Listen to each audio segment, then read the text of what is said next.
Okay, what is going on, guys? This is day 6 of Road to Funded. So today we didn't take a trade. We'll go over why that happened.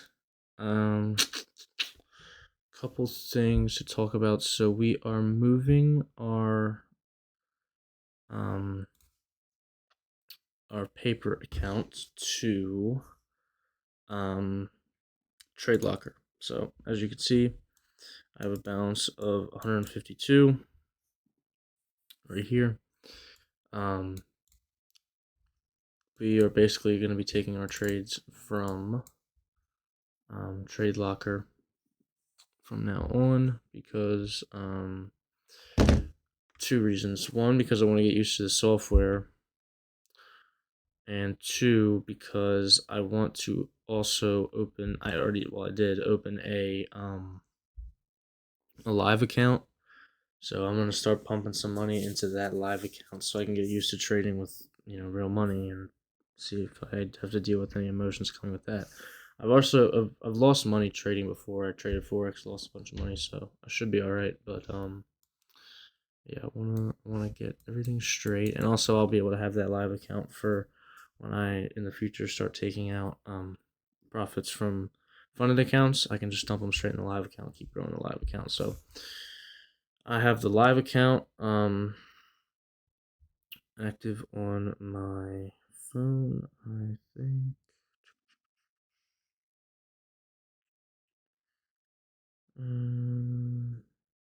Yeah, so I got the live account up here on my phone. I haven't deposited any money yet, but that's there. And then I have the paper account on here. Yeah, I have two paper accounts. This is I'll explain why this happened, but yeah. So basically, changing to this, just moved my balance over. Still same goal. I feel like there was something else I wanted to mention, but anyway, we'll figure it out. Alright, so what happened today? Well, we found the trade. We tried to enter the trade and it failed again because of the new software. So I'll explain how later, but I'm still happy with the trade that we found. This is technically our third winning trade with 2 fails and one successful one, but technically third winning trade. We're 3-0 technically, depending on how you look at it, but I say we're 3-0. So what happened today? Well, let's go start on the 4-hour. This is the 4-hour of ES. Marked off 4-hour key level there. We have 4-hour on NASDAQ. So the reason you see me having all these key levels marked out up here and up here is because initially today I was bullish today. We kind of took I just honestly I was bullish because the other day I thought we were gonna go down and the market just kept ripping up. So I was like, you know what? Last time I thought we were going down, today I think we're gonna go up. So I was originally bullish. And then what happened, we could just skip right to market open. We did the same stuff we always do. This is the new week opening gap. We marked out the highs and lows. We learned London session. Asian session got swept out. Asian session did not get swept out on ES though. So that was also the other thing. I kind of thought, maybe a little SMT, but anyway, that didn't end up happening. Anyway, what ended up happening was we saw the manipulation down here, or the I don't know. Let me look this up. Yeah. Okay. So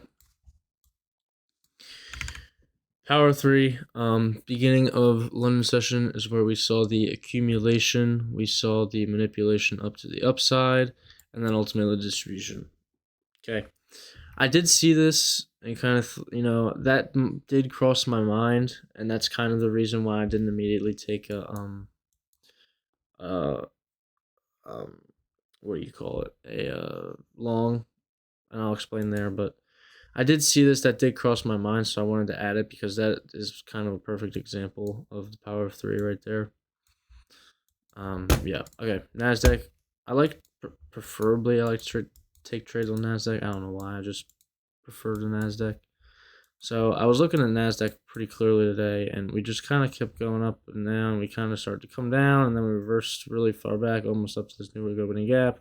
It was too much back and forth for me. I was looking at ES though, and ES today was a little bit more straightforward. We kind of came up, swept or broke out or whatever of this new week opening gap, and then we kind of started trending downward from there. So I noticed it right about here, and it was probably about this candle where I noticed it. I was like, okay, we kind of came up, key level, swept or hit or whatever, key level.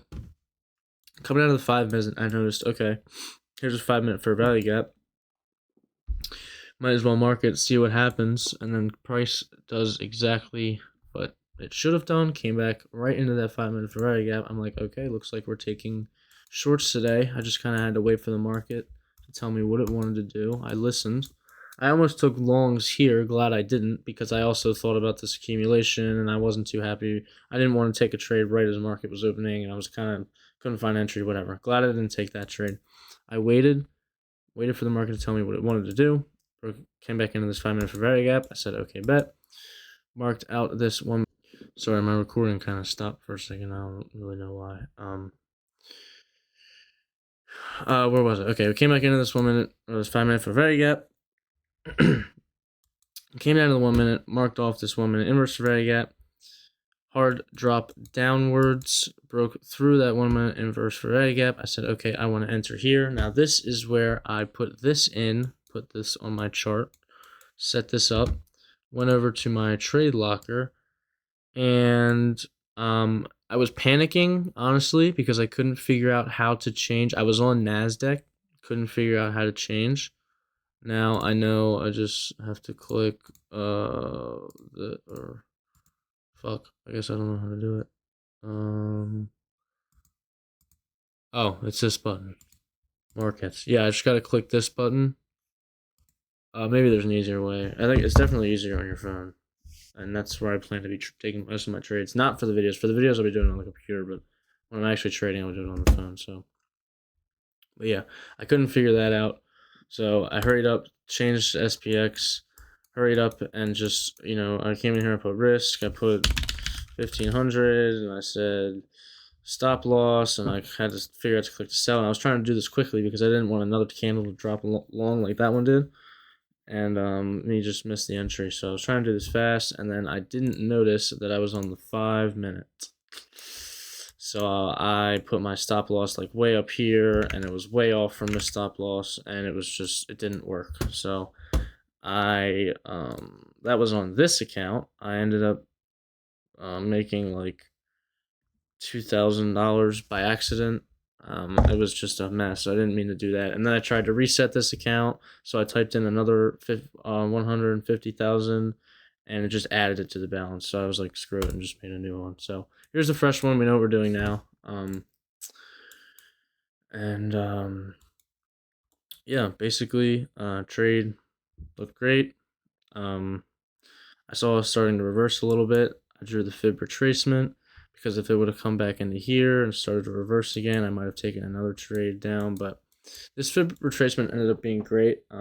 Obviously, like, I wasn't able to get in this trade in anything like that mattered, so I was just watching it because I knew I tried to enter, but I couldn't. So it's still a win in my book. So I still wanted to watch the trade, and I realized that if I were still in the trade at like right about here, and I knew it was going back down, I would have just brought this all the way like down here.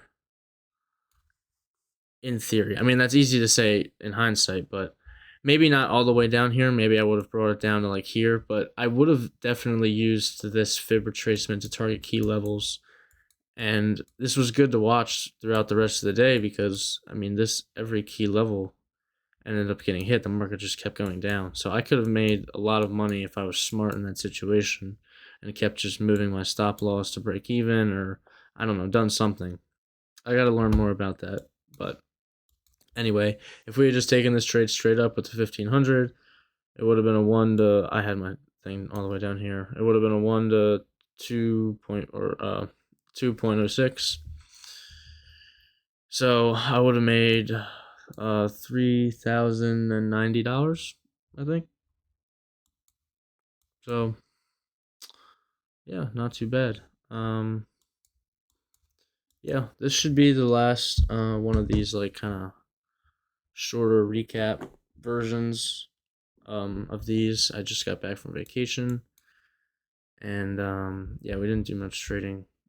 Um, this was Thursday. I didn't trade then. And then there was the 4th of July, and I might have made a video this day. I don't remember if I did trade, but yeah, it's up there. But yeah, tomorrow will be a normal video where I'll be live trading, and yeah, we'll see if we can get a trade tomorrow. We don't have any news this week, so we should have 5 days of trading, which should be great. Hopefully, we can pass our first paper funded today and start pumping some of my money into a live account and get that going. So it should be a good week. And yeah, see you tomorrow.